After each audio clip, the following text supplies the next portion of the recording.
Hey everybody, welcome to another episode of Word Slingers. Today's special guest is Dionysios. Did I say that right? Yeah, you said it Awesome. perfectly, dude. That's Awesome. awesome. Yeah, nailed it. Yes.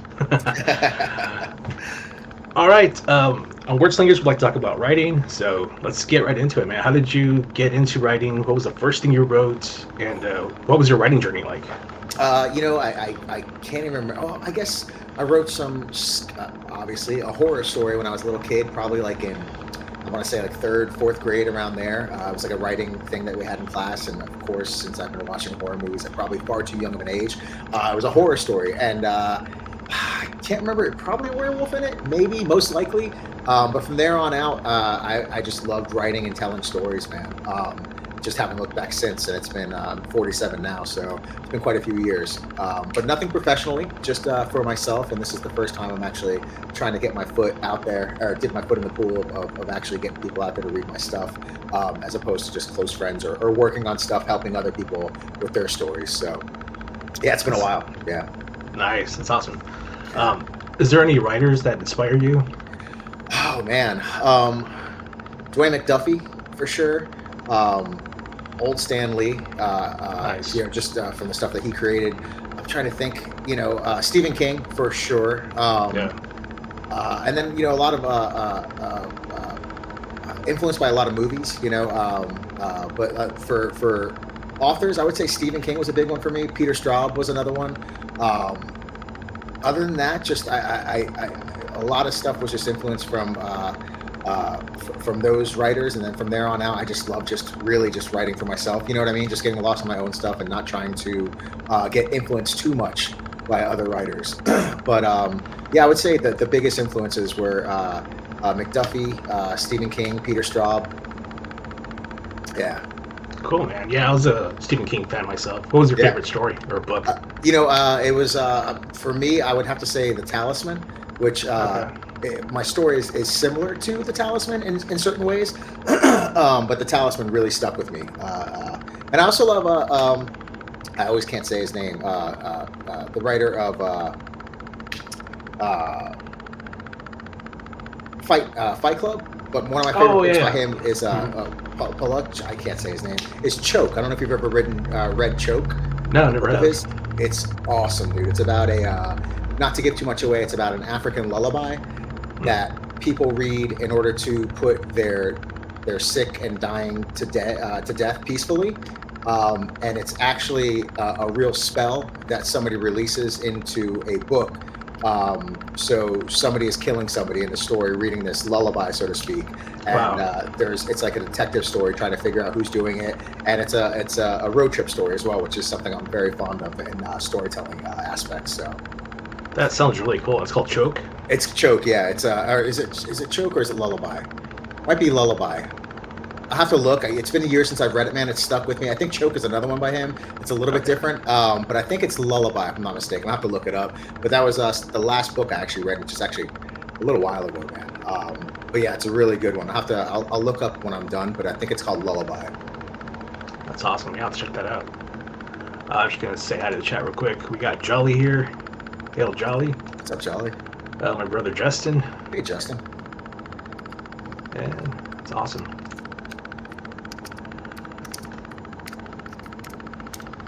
So, what about in the comic book space? What comic book writers have inspired you there? Dwayne McDuffie was one of the big ones for me. I fell in love with him when I picked up an old Deathlock comic. There was, I think, in the '90s, Okay. and that book is Lullaby by Chuck. But Dwayne McDuffie was a big one for me, and then like I said, Stan Lee, just because of what he created. Just the amount of characters that he created.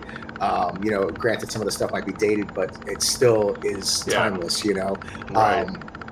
But I would say Dwayne McDuffie was a big one that stuck with me. I loved what Todd did on his Spider-Man because it was more horror fueled. But I would say the biggest thing for me was Dwayne McDuffie, and then just seeing what he did when he went into animation and stuff. He's gone now, but great stuff that he always put out, man. Yeah. I'm not familiar with Dwayne McDuffie. Check it out. You probably have seen like he's written a lot of stuff for Justice League cartoons. Okay. He's done a lot of comic work. I think, if I'm not mistaken, he was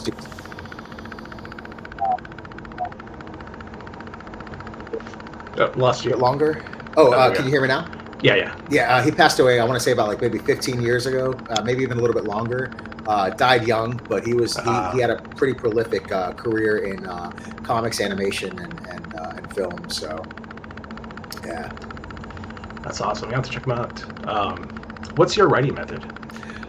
For me, for dialogue, neighbors probably think I'm crazy, but I like to talk it out loud when I'm writing it, Right. just to get the cadence right for a lot of things, and specifically because people have different voices. So I like to hear how it rolls, and that's probably just comes from my love of film. So I like when I write, I tend, at least dialogue. I tend to not when I'm writing everything else, but Right. dialogue. I like to really act it out, so to speak. I really get into it to see how people would read it and how it would actually be read if it was by somebody live. Not that I want my book to be a movie or it's I want it to flow like it is. Right. So for that aspect, I like to definitely voice it out loud. But other than that, I like just a quiet space. If I'm listening to music, it has to have no words in it, and I need absolute concentration when I'm writing. I get very distracted if I don't. Not in a sense where I'm going to go off and do something else, but I lose my train of thought. I know some people love the noise Yeah. of I don't know how you are, but Yeah, do you? it's weird. Like I have to be in control of my environment. Mhm. I think that's more it than the noise factor because I can Right. listen to music with lyrics, Okay. but if I'm hearing like someone else talking or someone else's music, that's distracting to me. Oh, 100%. So Especially, it's yeah, I get that. yeah, but I know like people go to coffee shops to write. People like put on movies in the background while they're writing, and Right. like I'm like, how do you do that? I can't do I that. could never do that. I mean, I'd probably be I would be transcripting whatever, transcribing whatever I'm hearing. Right? Yeah. Thinking I'm writing great stuff, but I'm probably watching a good movie. So, Yeah, because I mean, I don't know how you are, but when I'm writing, like I'm in that space, I'm in that place, talking to that character, having that conversation. oh yeah, oh no, Right. 100%. Regardless of, or not regardless, but separate from my dialogue writing, when I'm writing the meat and potatoes of everything. Uh, Justin oh said yeah, Duffy was the one who rewrote Mr. Freeze and sympathetic villain in Batman. Okay. I think you might be right. Yeah, he did some really good episodes of the I think Batman and Justice League as well. But his comic stuff was awesome. Yeah, honestly he was. It's a bummer he's gone, man. No. But just like you, when I'm writing and I'm in the story. I'm Right. there with it. I'm feeling it. I'm really deep into it, man. I think more so even than when I'm drawing it. Right. Yeah.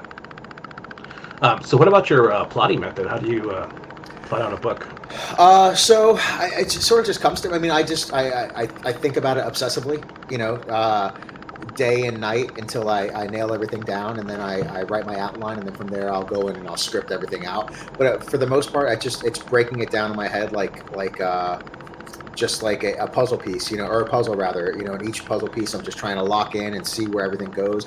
But I honestly just obsessively thinking about it day and night and losing Yeah. hours of sleep. Yeah. No, that's awesome. Um, so, you're probably more of a plotter than a pantser. You would say, like, you definitely need that outline before you start writing. I like to have that out just because. Yes, for the most part, I like to have that outline just because even when I'm doing that, I'm still scripting, so to speak, when I'm thinking about that stuff. I mean, I get pretty, OCD about it. So for Yeah. me, yeah, it's an outline, and then I like to go in, and then even then, things change, because you know how it is when you start writing Right. stuff. This character might have done something you weren't expecting to happen, and all of a sudden you got to change things back a little further, and the story starts to take on a life of its own. So for me, I like to plot it out first, get my outline rather, and then hop in and really start cranking on the written word. Nice. Yeah. How long do you spend writing a script? Ooh, I mean, it took me years to get the Tome of Reckoning where it is. Working a lot of poopy jobs. So working late hours, and I'd come home and just be thinking obsessively about it. And it's something I'd had since I was a kid. But I Yeah. would say it took me, because I wasn't working on it 100%. It was just here and there, life stuff. But now that it's all scripted, it's all done. But it took me quite a while to get that story going. But I would say there's other short stories I have that don't take that long. You just get the kernel of an idea and you just bang it out. And there are other stories I'd like to actually get out there that I might not necessarily draw myself, but I definitely want to get out there. I have some. I think they're killer stories that I really want to get out. At least three right now, in addition to the Tome of Reckoning, that are shorter, more condensed, and probably like 3 issues, stories. But yeah, it's fairly quickly, man. When it comes to that type of stuff, you That's know. awesome. Yeah. So when you're, I guess, planning out your pacing, what's that like? I mean, because I'm sure, like in the outline. Oh, how detailed is your outline? Are you going like it's going to be like 24 pages, 36 pages, Oh, or it's it's or do you wait it's for the scripting? You have to do that. That's when I wait for the scripting in order to do that. Yeah, it's not Okay. that OCD when I'm in that point. It's later on where it gets to the scripting. And I'll be honest with you, writing your own stuff and not being locked down to any industry rules when you're doing your own stuff. Since I'm crowdfunding and it is just I tend to just go wild with the page count. If I feel it needs more, I'll add more. And luckily, I don't have to adhere to the 20 page Right. comic. Count that you're used to with the big publishers and whatnot. So that part actually is a little bit more nilly willy free, having Yeah. nothing to really lock me down with that. So I get wild with that as well. So I wouldn't say I really count it down, or have a page count ready when I'm plotting like that either. Okay. Cool. And I guess what's more important to you, the character or the plot? Oh, well, I mean, the character drives the plot a lot for my story. Right. So I would say the character, because I mean, you could have a killer plot, but if your characters aren't compelling and aren't growing and aren't going through some type of change or some type of any any type of anything with your character, then the plot's boring. Do you know what I mean? Like I think Yeah. character is very important. I think there's cool stuff that you can come up with the plot that can make it interesting for your characters, but I think having a character driven story, which most stories are, but we've seen stuff. I'm sure you have. I know I've seen stuff that's had a great idea for a plot, but just boring as all hell, either watching or reading it. Oh yeah, definitely. Um, I was gonna ask you. Sorry, I like No, had something you're in my good. throat. You're good, brother. No, you're good. um, yeah. So character over plot. Now, what do you feel is missing in the current comic books today? Like, So I stopped reading comics regularly probably about 15 years ago. Now I still pick up trades, and I picked up a lot of the new stuff that's coming out from Skybound. Like the yes, Transformer stuff has been great. The GI Joe stuff's great. I definitely want to get onto the Mark Miller stuff, and I know there's good stuff that's being produced in the big two as well, because I know it's not all unreadable. I know there's still good right. stuff there. But what got me out of comics was the continuous events, man. I can't stand that. And that started happening Gotcha. about 15 years ago, maybe 20 years ago. No, probably about 15 Yeah. years ago. And it's one of those things where if you're partying every night, then you don't enjoy partying. It's just, it's another day, Yeah. No, that's a good way of putting that. Yeah. yeah, and it loses its fantastical aspect of why we're into Right. comics anyway. If you're having an event every year, it's like, and it was event after event after event after event, and it started. If I'm not mistaken, which I enjoyed it, I feel like it started like that really heavily after Civil War, the first Yes. one. And, and Yeah. and look, dude, I loved it. It was a great. That's when probably the last thing I really picked up. But after that, it just all started becoming just this event, Avengers versus X-Men, and I just had enough, man. The New 52, and after, it's just everything was an event, an event, an event. I lost interest in it. It just became that thing where it's like, okay, maybe it's surpassed, what I found interesting about comics at that point. But getting back into it, there was great stuff in between there, like the uh, the Thor God Butcher arc was great. Oh yeah. Yeah. Invincible was great. I picked that up. I probably got on that a little later. I got the trades on that, and I got the trades on Thor. And I know there's good stuff, but it got, like I said, it just got to the point with the events where I just had enough, man. It just wasn't. I sort of liked the old days when you had events that popped up after having just single issues, happen for a while with stories contained within those, and smaller arcs, as opposed to just this continuous crossover event stuff. So for me, I think it looks like it's still happening with a lot of the mainstream stuff. I'm gonna say it's the events that got me out of it, man. Gotcha. And what about what's the hardest part of writing for you? A quiet time, finding time. I got a little, I got a little girl. She's awesome. She's 3, but they need a lot of attention at that age. And if anything, it's only going to get worse over here because I have another baby coming in March. Oh wow! Congratulations. Thanks, brother. I appreciate that. So for me, I think it's just finding that quiet time. And actually, sometimes it falls on me as well. I'm not blaming her. It falls on me to actually make that time. Because there's times at night when I have the quiet that I need, and maybe I'm just effing off, scrolling through, Twitter or YouTube shorts. So Right. so I think it's all about just managing that time and finding that time and making it worthwhile when you have that time. Really cranking it out. Yeah. What's the part of it that comes easiest to you? That's a good question. I guess when I get rolling, I think that's once I get the ball rolling and I'm in that world, then it just sort of flows out, man. Then it's typey or scribble scrabble. It starts coming a lot faster once I'm in that mode. I think that's when it becomes easy for me. And how difficult is it for you to get into that mode, or does that come easy? It's like I said, I think it's been a little bit more difficult with. I think it's been a little more difficult trying to juggle so many hats that I'm wearing. Because you go from you have a different outlook when you're drawing. At least I do than when I'm writing. It's a little bit more. It puts you in a different mode. So I think. The question was, what do I find more difficult? Is that correct? Yeah, well, I was asking you, like, how do you get into that mode? Is it difficult how do I to get into that mode?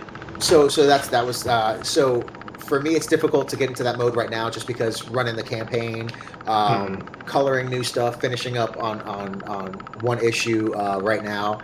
So I think getting into that mode for me, it's a little bit difficult right now. But I'm getting back into it just because I have some new stuff I have to script for issues that are coming up. So I just have to buckle down, and as soon as the nighttime falls and the kiddo's asleep and the missus is in bed, then I can get that going. I just have some commissions right now that have got me in a different mindset that I have to put my writing cap on soon. Right.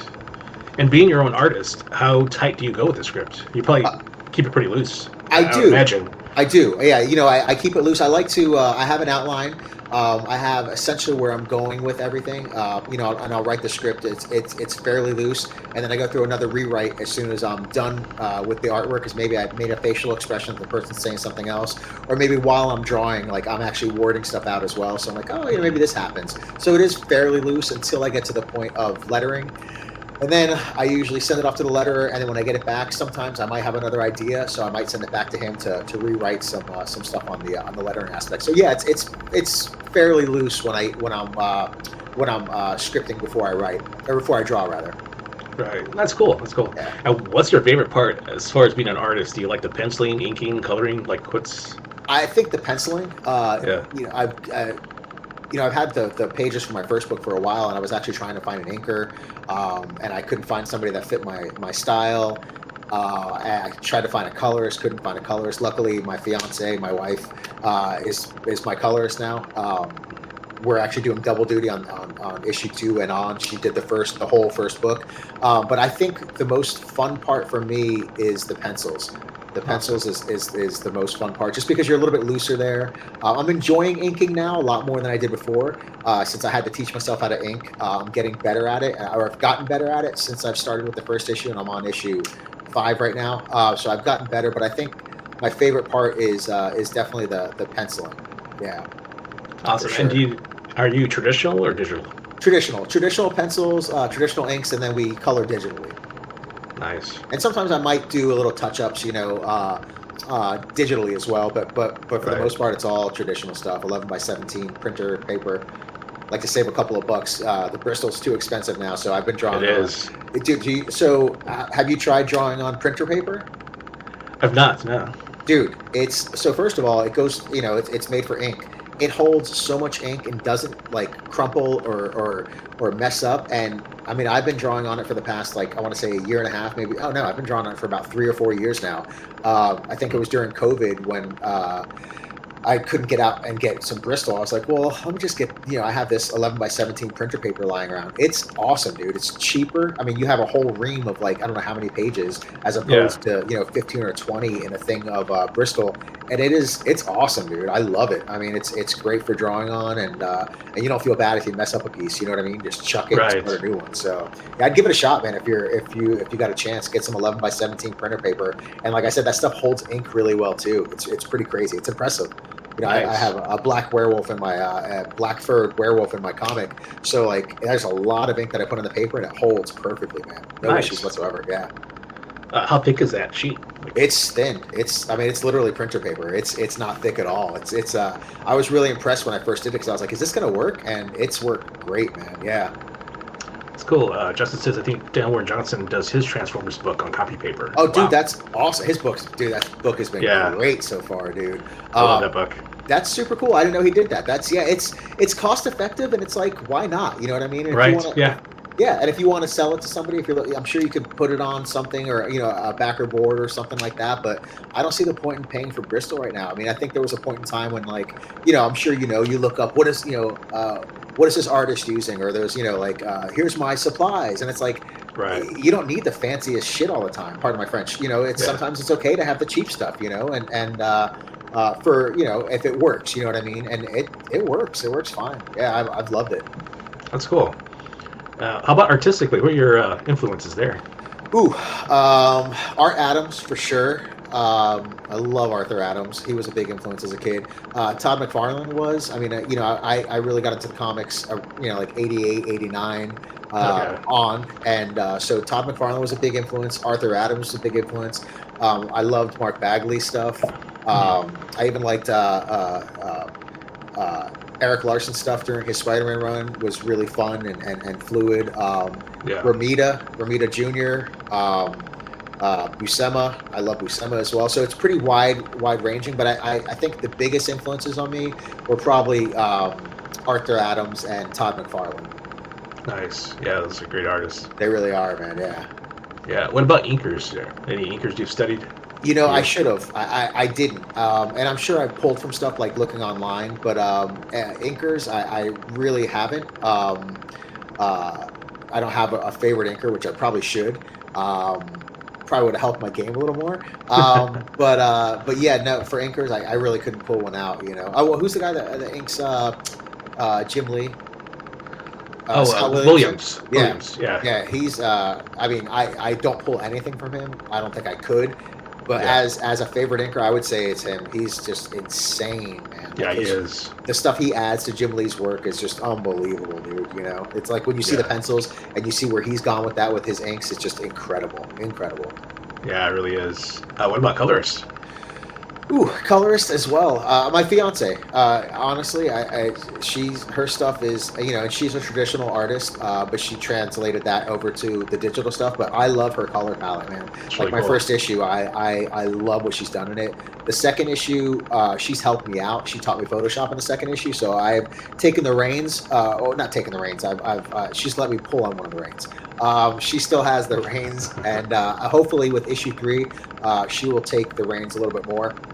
Just because I love her color palette, her choices, and she doesn't color comics traditionally, meaning just the way you're used to seeing how comics are colored. She digitally colors almost like she's working in gouache or watercolors, and I just love her style. So yeah, I'm gonna say her, man. Yeah, Jewel Jones, she's the best. That's cool. All right. Well, let's talk about your book. Sure. It's called The Tome of Reckoning. Do you want to share your campaign? How do I share?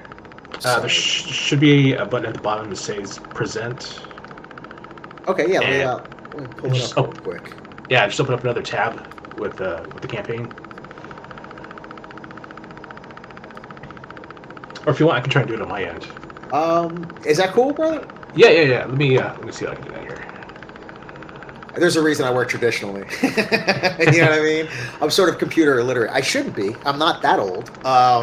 It's my generation that was doing a lot of this stuff, but I was just like, give me a pencil and a pen and a piece of Right. paper. Play the hell out of a PlayStation 5, though. Right. All right. I think I got it.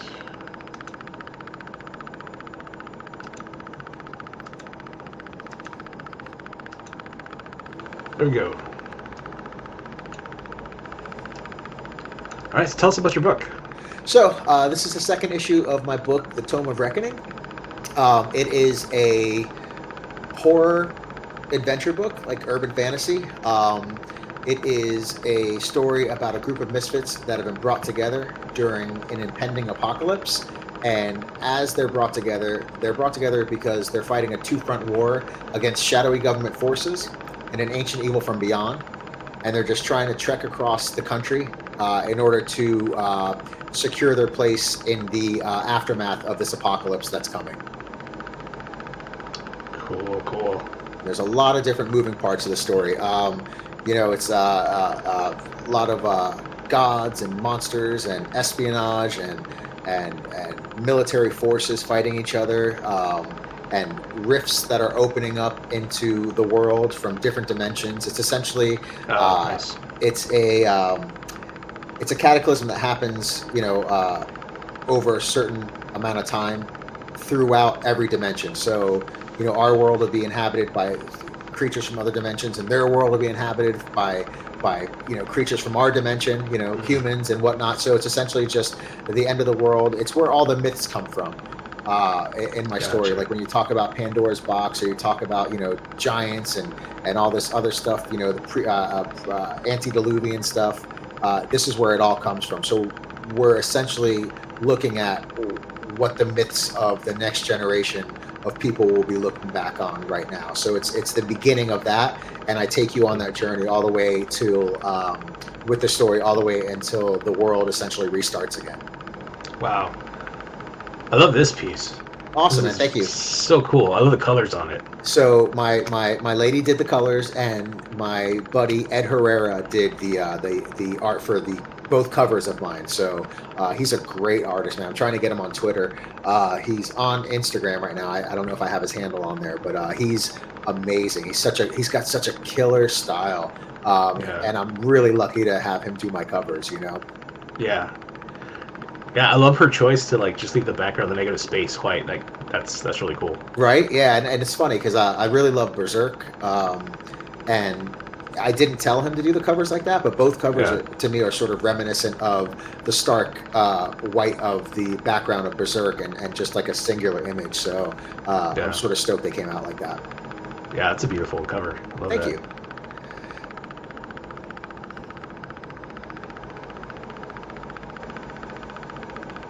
Yeah, this is great work, man. Thank you, brother. Yeah, that was the first time I inked were these pages, and my artwork is definitely farther along from where this is at right now, but I'm still proud of what I did then. And to be honest with you, her colors elevated the first issue, and these are all pages from the first issue. Until we get down to the werewolf stuff, but yeah, I'm pretty happy with it. Oh yeah, the colors are beautiful. I love it. Thank you, man. I love the soft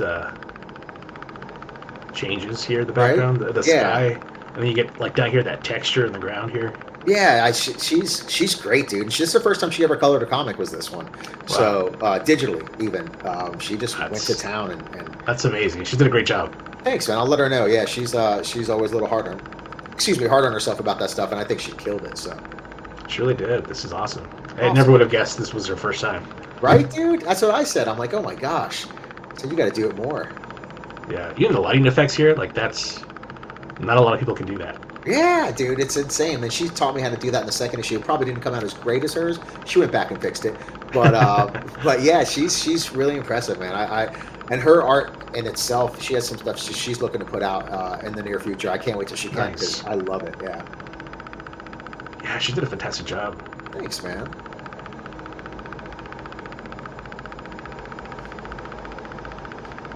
Yeah, these pages look great. Thanks, brother. And then that's the first thing I colored was my werewolf piece right there. Nice. This looks good, dude. Thanks, brother. I appreciate that.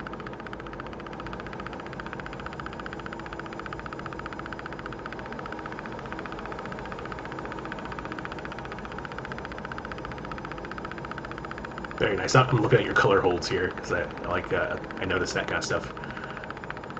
Oh yeah, she did that for me, which is awesome. Yeah, I was like, "Can you Yeah. show me how to do this?" So she figured that part out. I was like, "Oh, thanks, dude." Yeah. Yeah, she's been holding my hands, teaching me how to do it. So it's been great having somebody that's first of all, that I don't have to pay to teach me Right. how to do it. I mean, I pay in cooking and all the other stuff like that. But Right. yeah, it's been awesome, man. It's sort of cool to have that type of environment where my partners do the same thing I am. So Yeah, that's awesome.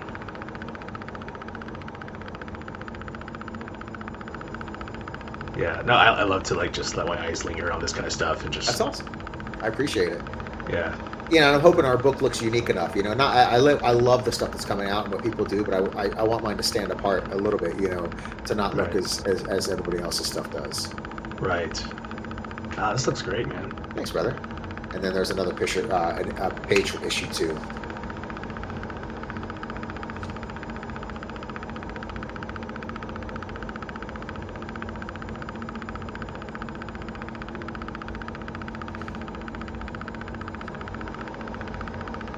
Guessing this is also your colors here. It is, yes. Yep. Yeah. Okay.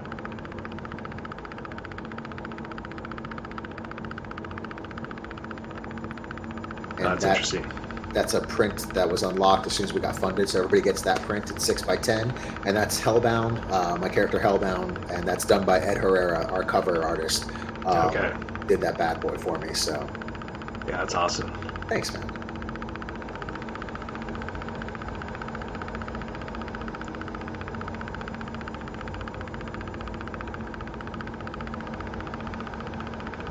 And that's Hellbound and Lockjaw, and that's another print that is available as an add-on.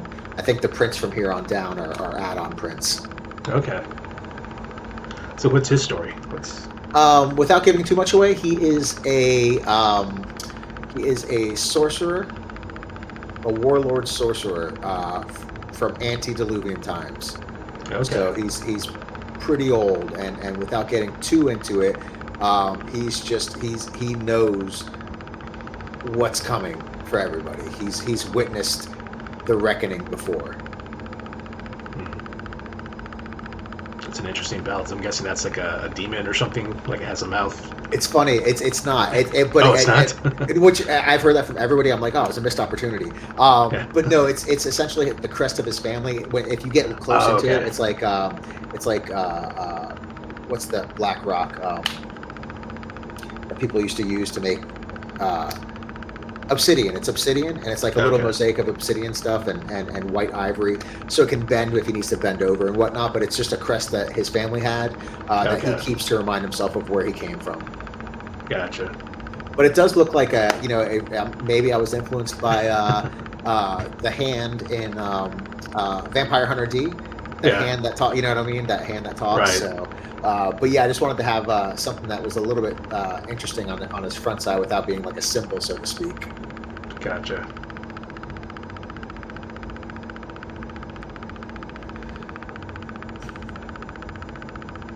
This is awesome. Who colored this?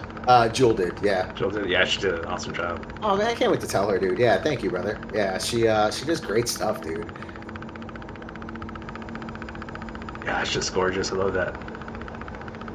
Thank you. And this is your drawing? It is, yes. It's, okay. Yeah, it's a great cover. I like the composition. Thanks, bro. Yeah, so that was the back cover on issue 1. So essentially, when I'm doing my crowdfunders, whenever you get a book from me through the crowdfunder, we're all paying a little extra, and that's in order to facilitate a bigger print run. But in order to make it worthwhile, you get prints that you wouldn't get without getting the book, and on top of that, when you get an issue from my campaign, the book has extra art on it. So for the first issue, that was the back cover. So if you wanted to flip it around and use that as a cover, you could. And on this next issue, there's going to be artwork on the back cover and on the inside and the inner back cover as well. But when I print my second printings, all that art will be gone. It will just be the cover and the book itself. So that way, at least you feel like you're getting something unique with the book, with the crowdfunding aspect. And the books will be cheaper for the second print, obviously, because it won't be on the crowdfunding. And the higher print run I can get, the cheaper I can make the book. I think for the first book, my secondary, when I was selling them after the campaign, I was selling them for $5. So, which I think I got them for like $4.50, something like that is what it came out to. But if I can get a huge print run, I can get the cost down to $2 or $3. Then that's how much I'll sell them for a cheap, as cheap as I can get them. I'm just trying to save people money, man.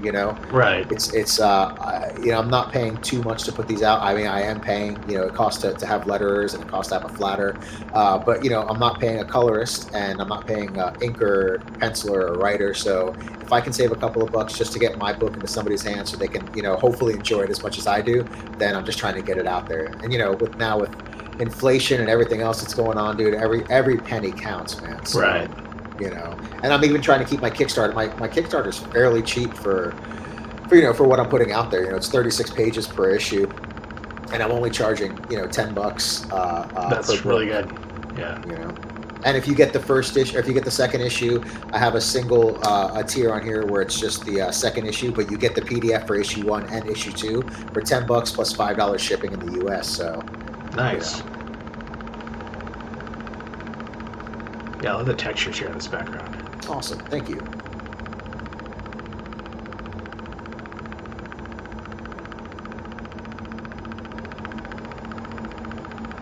Oh, I saw this one here. It's the Ghetto Dragon, and it is, yeah, Ghetto Dragon okay. and Vigilant Fury. That's right. Yeah, Julius Freeman's stuff, and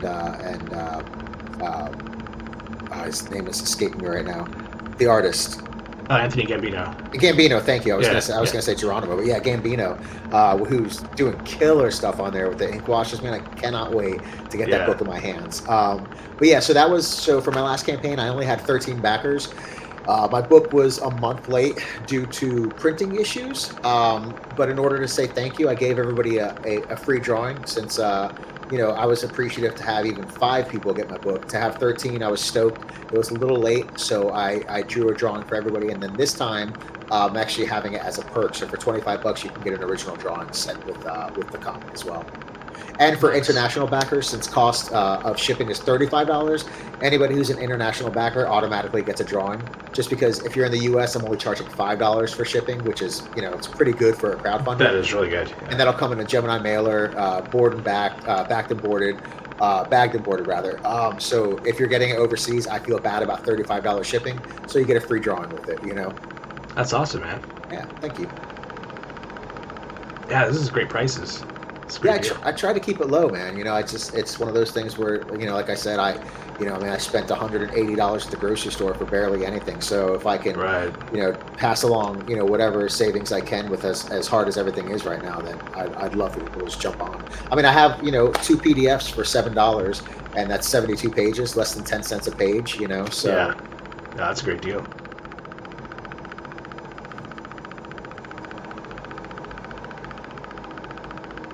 Yeah, and you already hit your goal, right? I did, yeah, thank God, man. I'm stoked. Yeah, I have, I think 35, 36 backers. I set it at 500. So I already have, more than double the backers I had last issue. So I'm excited, man. I'm stoked, Dude, that's awesome. Thank you. Let's see here. Well, the combination of the pencils and colors, really nice stuff. Awesome, thank you, Justin. I appreciate that. Yeah, the artwork looks great, man. Thank you. Really I can't wait till I can show some of my newer stuff too. So I'm definitely at a different, I'm proud of what I did, but I'm really excited to show what my new stuff looks like. It's a lot tighter. I've gotten the glasses, I had glasses issues, and now that I don't have that as a problem, it's tighter, and I hope to just keep on getting better and better as my book goes on. Yeah, well, it looks fantastic already. Thank you. Yeah, you need to get your wife to keep on coloring for you, man. Yes, that's what I said. Thank you, dude. I'll let her know, man. She's gonna be stoked to hear that. I really appreciate that. Yeah, as a colorist myself, that's one of those things I look at when I'm looking at other campaigns. Mm-hmm. And not a lot of good colorists out there, but she did a fantastic job. I can't believe this is her first one.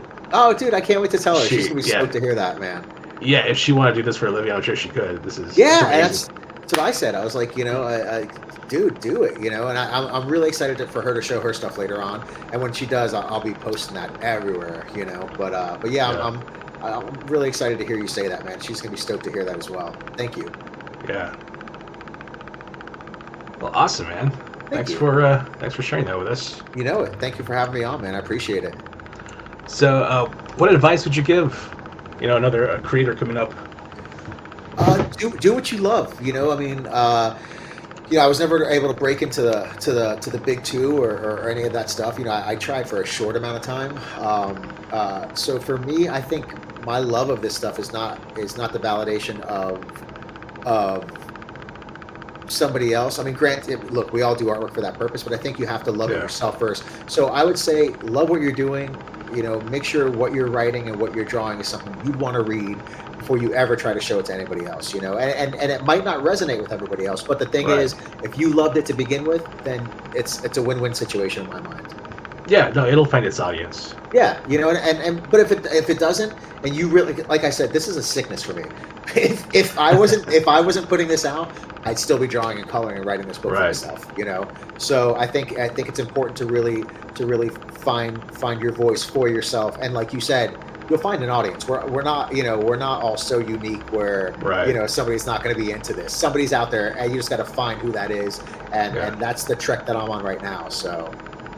Yeah. Well, awesome. Is there anything I didn't ask you that I should have asked you? Where I get my hair done. No. Where do you get your hair done?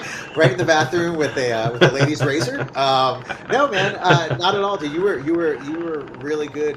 You were really good at asking the questions, man. You put me on the spot and you made me think about stuff. So no, I think you did a great job, dude. I appreciate it. Oh, Man. thanks, man. Thanks. Yeah, I for real. haven't done these in a while. I was going for a good minute, had a good run, but just life gets in the way, and had to stop streaming 100%. for a while. But yeah, I'm trying to get back into it. I wouldn't have guessed that. I would have thought you've been doing this like the whole time, dude, because you were Johnny on the Oh. spot, and you got a great cadence and a great personality for this. So I would Well, say thank you. continue doing it, man, for sure. Well, thanks, man. Thanks for coming on. Anything else you want to share before we go? No, just everybody be cool to everybody out there, man. You never know who's going through some shit, and just there's a lot, more stuff to worry about than some of the crazy stuff that's going on in the world. Love your loved ones and read more comics. There you go. You heard it here. Sure. Read more comics. All right, everybody. Enjoy your weekend, and thanks for joining us. Bye, guys. Thank you.